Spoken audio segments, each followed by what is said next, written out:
and it absolutely blows it out the park. Off a different plate now. For my wins, I need my ends. This life is real, and play pretend. Came off the bench, I get it in, I get it in, I get it in.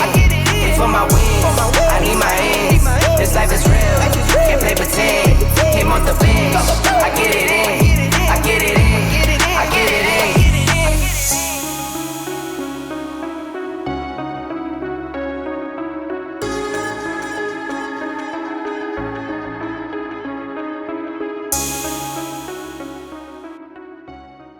The clips you've just seen in this intro were filmed exclusively on the Canon C70 and the R6.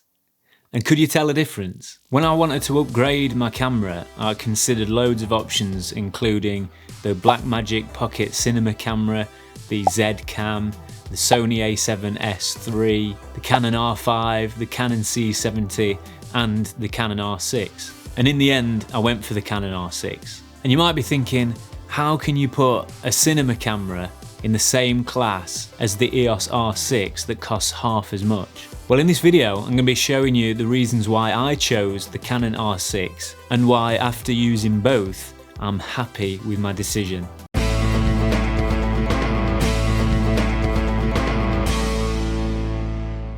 This video is in partnership with Hire a Camera, a great camera gear hiring company. I've used them a bunch of times. Customer service is excellent. The service itself is spot on. And I'm going to talk a little bit more about them later on in the video, so stay tuned. But if you can't wait, there'll be a link in the description down below and you can go and check them out. Right, see if you can tell which of these clips was filmed on the C70 and which were filmed on the R6.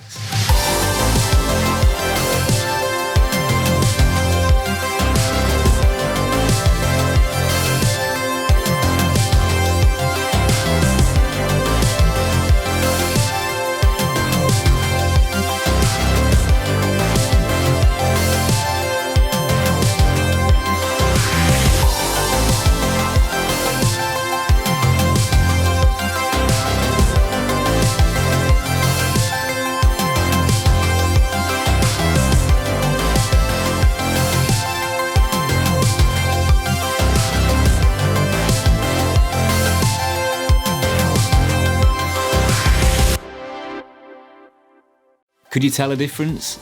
I'd be interested to know how many you got right, because I feel like the R6 does a fantastic job. And it's not until you start looking at the finer details that you can tell which one it is. And I don't think this camera does bad, considering it's at roughly half the price of the C70. So first of all, let me tell you what I was looking for and my style of filming to help me choose the perfect camera for me. Because when you are looking for a new camera, or a new anything for that matter, it's important to establish your needs first, and from there you'll be able to make a better informed decision of the camera that's right for you. So I do a lot of weddings and corporate work, but I'm starting to do more YouTube stuff now, and that includes videos like this and also vlogs. So I need something that's good for both, something that I can just pick up, start filming straight away and not have to think so much, and also something that's portable but still looks great. If I was going to go into doing more corporate stuff and more filmmaking, like serious filmmaking, then I probably would have gone for the C70. I'll talk a little bit more about that in a minute. And it's probably obvious that you wouldn't use something of this size for vlogging. Yes, you just wouldn't. It's too heavy. I've tried it. It's too heavy and it's too big, and there's just no. And similarly, you wouldn't use something like the R6 to make big films or do corporate stuff on the regular basis with something like this. But because this is packed full of features and it's an incredible price, I still wanted to compare how different these are in image quality and also usability. So that's what I'm going to test in this video. 8 minutes in and I've only just told you what the video is going to include in it. So the main reason why I stuck with Canon and didn't go over to Sony or Blackmagic is because I already own 2 RF lenses, and 2 doesn't sound like a lot, but when you know how expensive they are, that's enough. I didn't want to start investing in other lenses.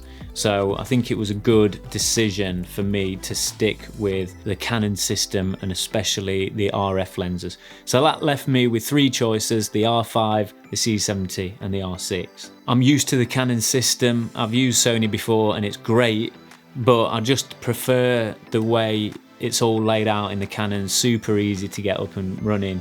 So I just prefer it, just suits my style. The R6 is full frame, whereas the C70 has a cropped sensor. And it makes a big difference, especially when I'm filming in this small room. I haven't got that much space to push the camera far back enough to get what I want in the frame. I like filming at around 28mm, and this isn't at the moment, this is 20 because this is the R and it's cropped in. I just like having it full frame so you can get a bit more in your shot and you get better depth of field. Obviously the smaller, lighter body with this, great for vlogging, great for chucking in your bag. It's just easier. I love how this is. It's nice and sturdy and rugged, and it's great because of the size and weight. It's better for stability, especially since it hasn't got IBIS. But I just wanted something that I could fly around with and not have to worry too much. The R6 is a more affordable option. It's around half the price, but you still got 4K full frame 10-bit as well, so you're still getting a great image, and you've got C-Log. Now because the C70 doesn't have IBIS, you're going to have to use something like a gimbal if you want super smooth shots, but great for that authentic handheld feel if you're going for that. But what's good about the R6 is it does have IBIS, as well as digital stabilization, so great if you don't have stabilized lenses such as the 28-70 for example. But you've got the best of both worlds in this, because if you want that handheld look you can just switch the IBIS off and there you go. When I compared the two, I uncovered some really surprising results, and the main one I can't wait to share with you, I'm a little bit bemused by, is how good the R6 is in low light compared to the cinema camera C70, and it absolutely blows it out the park. I mean, look at the difference. So I did some tests, just stood under a street lamp, and that was the only source of light we had, and I tested it at different ISOs: 400, 800, 3200, 10,000 and 25,000. And the R6 is super clean, starts to get a little bit grainy at 25,000, but nowhere near as much as the C70. I started questioning, have I actually got this on the right setting? But I had. Just bizarre. And then obviously when you colour grade it, that noise gets worse. The graininess just, it's awful. I'm sorry. I mean, I don't know why. Is it the full frame? But the R6, for the price, whoever says Canon isn't good in low light, wait till you see this. You couldn't ask for better, really.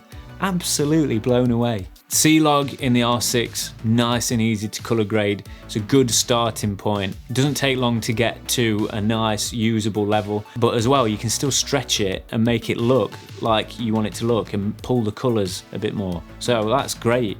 Someone who doesn't want to spend loads of time colour grading but wants a little bit of extra control or flexibility, you've got that. It's just a great size for vlogging. Yes, you can get smaller cameras with a lot smaller lenses, but as I say, I've chosen Canon, so this seems to be the right choice for me. And the fact that it's not crammed full of features means that it's super easy to get up and running really quick without having to think too much about what you're doing. I love this camera. I will be doing a full video just about this camera because I realise I haven't done one yet. It's a beast. I mean, look at it. It's a beast. Come on. You've got to admire this.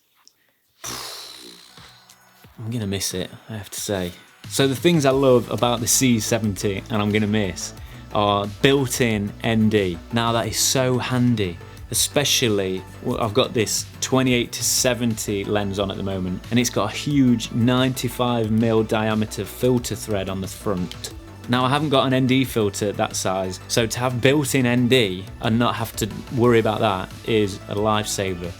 Plus, when you're swapping lenses, you don't have to worry about unscrewing the filter from the old lens and putting it back on this one. It just makes it seamless and one less thing to worry about. You've got 2, 4 and 6 stops on this. It would be nice to be able to control it and have the in-between stops. But because this camera's got such good dynamic range, it doesn't matter so much anyway. I'm gonna put this back up here because that's getting heavy already. C-Log 2 is my new favourite profile. It's absolutely stunning. You've got loads of dynamic range compared to C-Log 3. You've got 16 advertised stops of dynamic range in C-Log 2 and 14 stops in C-Log 3. And I just found the colours weren't as pleasing personally. This is all subjective in C-Log 3 as they were in C-Log 2. C-Log 2, outstanding in my opinion. Loved it. I'm gonna miss that so much. It just preserves the highlights, especially if you're filming outside. You've got all the detail in the clouds, and if you're facing the sun, you've still got a load of detail in there with that dynamic range, and you can bring back the detail a little bit more if you need. And it's just outstanding. It's so good to work with. Yes, it takes longer to get to a usable, nice, colourful place, but once you get used to it and you've got your LUTs or your presets, no problem. I was using the Rec 709 LUT from the Canon website and then just making my own tweaks and then dropping my own LUTs on top of that as well. Easy, once you know how. Now all is not lost for the R6 in that department, because I was trying to match them up and get them as close as possible, and with a bit more work you could probably get there, and still the image and the clarity of the R6 is bang on. There's no problems there. To pay twice as much for that, it all depends what you're using it for and what you need. Because if you're just doing vlogs, do you need that all the time? I would say no, but personal preference. Another benefit to the C70 is the longer recording times. So you've got up to 428 minutes on the lower megabits per second MP4 files, and 156 minutes in CF-AVC 420 megabits per second mode. Nice long recording time there, better than the 30-minute limit you've got on the R6. But again, if you're vlogging and you're doing stuff like this, it's not needed. If I were doing the corporate stuff, then I'd definitely have one of these on hand anyway. And the price is fantastic. So the white balance features on the C70 are phenomenal. They're so helpful, super reliable, and just really easy to use. You know, like on the R6 or the R, you have to take a picture of something first to register what the white balance, and it's just all a bit like strange, or you've got to just choose your Kelvin, and that's fine. Again, super quick, but with this, you can actually point it at something and it will sort the white balance for you. And then you can go in and fine tune it in further with the color compensation tab. And it's just great, it's really flexible. Now my workflow has changed slightly since filming 4K and using 4K files. So I'll convert everything to ProRes and then edit using the ProRes files, because I don't like using proxies. I like to have a full res image while I'm editing. I just prefer it. So using ProRes, super simple. With the R6, there's no way you can play the files back unless you do that, unless you use proxies or ProRes footage. Can't do it. Whereas the C70, you can. It's a little bit choppy, but there's more chance. And when you bring it in to your computer, you can play it back in Finder, whereas on the R6 files, you can't do that, which is annoying. As you can see on here, got loads of options for audio inputs. You've got 4 audio inputs. You've got 2 mini XLRs. You've got the built-in microphone, and also you've got a 3.5mm jack as well for something like on-camera microphone like that. And you can record simultaneously as well. If you set up 2 sources and one fails, you know you've got a backup. So I like having that, because audio is one of those things that if it goes wrong, that's it. You can't, well, if anything goes wrong, that's it. But you know what I mean. And you've got full control over the audio settings if you just move that out of the way. And there you go. You can choose whichever inputs you want to select, change the input volume and everything that you need. It's great. It's just so good. On the R6, I've got the shutter button set up to be my record video trigger. It's the same on this. However, I like to hold this using this handle in my right hand. When you can only press record on this side, kept having to swap hands, press record, swap back over and go like that. and I tried to set up one of the custom buttons, there's 13 of them, for a record button, and I couldn't find it anywhere. But for some reason, you can set button number 4 to be record. Don't know why. But it would have been handy to be able to assign one of these buttons, because when you're holding it underneath like this, if you could just flick it with one of your fingers under there, that would have been handy. But instead it's there. So better than nothing, you can still do it. With the R6, as you may know, it only goes up to 60 frames per second in 4K. If you want 120 frames a second, you've got to go down to 1080. It doesn't look as good, but if you're happy with 1080p 120, no problem. But if you do need that extra slow-mo, this is a better option because you've got 4K 120. Even goes up to 180 frames per second in certain modes. So the rolling shutter performance, it is a lot better on the C70. That's something that once you notice for the first time, you can't unsee it. And when you get that wobbliness, when you either going past trees or pillars and stuff like that, or you're moving the camera and someone's like going like that, it's just bizarre. The C70 wins on that, but when you compare them, there's not a massive difference. And you know, most people that are watching your stuff aren't going to notice stuff like that, so I'm not going to get too hung up on that, to be honest. That's just one of those little bugs that you get when you own a camera and you start looking at specs and that. So I'm not overly bothered about that. So C70's got a bunch of assist features that you can put on the LED screen or over onto an external monitor, for example. But the R6 has got zebras, histograms and all that as well. And again, for what I'm using it for, it's fine as it is. I don't need all that extra. And if I did want that extra, I've got the Atomos Ninja 5 monitor, and it's got really good assist features on a larger screen anyway, so if I need it, I've got it there. At first it took a while to get used to the sort of form factor and the size and where all the buttons were on the C70, but after a day or two I became really familiar with it and it was super easy to use. In true Canon form, it's just everything's laid out really well, so not a problem there once you get used to it. It's just like anything, just got to spend a little bit of time on it and get into grips where everything is and what everything does, then you're fine. I mean, even when you take this microphone off, when you're holding it, because it's so big and heavy, you know that you're holding something expensive. And I was very wary of making sure that I wasn't going to drop it, which isn't a nice feeling. You want to just be comfortable and not worry about that sort of stuff. Handy having this little grip here though, because there's no way you could hold all that up without having this there. Whereas the R6, look at that. Super easy, not a problem. And I mean, look at the size difference. Look at that. It's not a massive amount. Well, there is. Look at that, even the battery. The battery's bigger than the R6. So who are these cameras for? A lot of people say that the R6 is not a video camera and it's not worthy of being called a video camera, and all Canon do is produce really good photo cameras. But there's nothing wrong with the quality of the image that the R6 produces for video. It's fantastic. It stands up to a lot of other cameras out there, especially for the price. Not the best dynamic range, but the quality is so good and the colours are so good, it doesn't matter. And it's great in low light. So the dynamic range, I don't know, it's not a problem. And that was one of the things I was worried about, to be honest. I wanted more dynamic range. And when you hear 16 stops compared to 12, you think, oh, that's going to be terrible. But when you see how well it performs, it's not an issue. And yes, it lacks some of the features that the C70's got, but that's natural. We're comparing a cinema camera to a photo camera, and it's still plenty good enough for me. And if you've been thinking about the R6 and you've got RF lenses or you want an upgrade, it's definitely worth it, I would say. And if you're still not sure, that you've still got the R5 as an option. You've just got to think about what you're going to be using it for.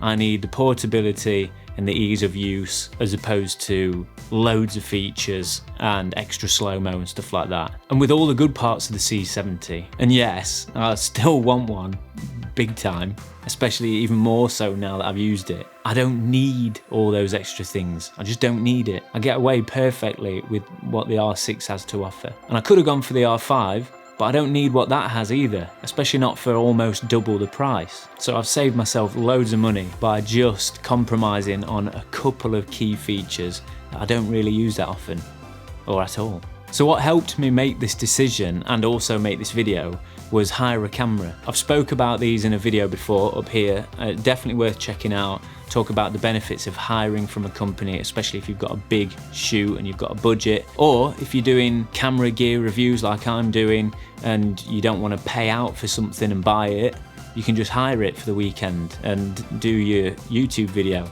But they're a phenomenal company, definitely worth checking out. I highly recommend them. Great customer service. So thanks so much to Hire a Camera for lending me this gear.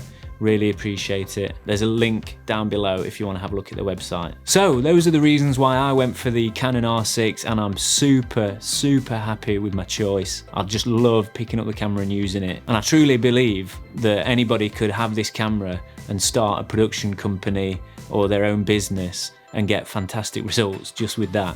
It's mind-blowing, really. So let me know your thoughts on both of these cameras in the comments down below. Which one do you prefer? Which one are you interested in? If you've got any questions about them both, let me know in the comments, because I've got some more videos coming.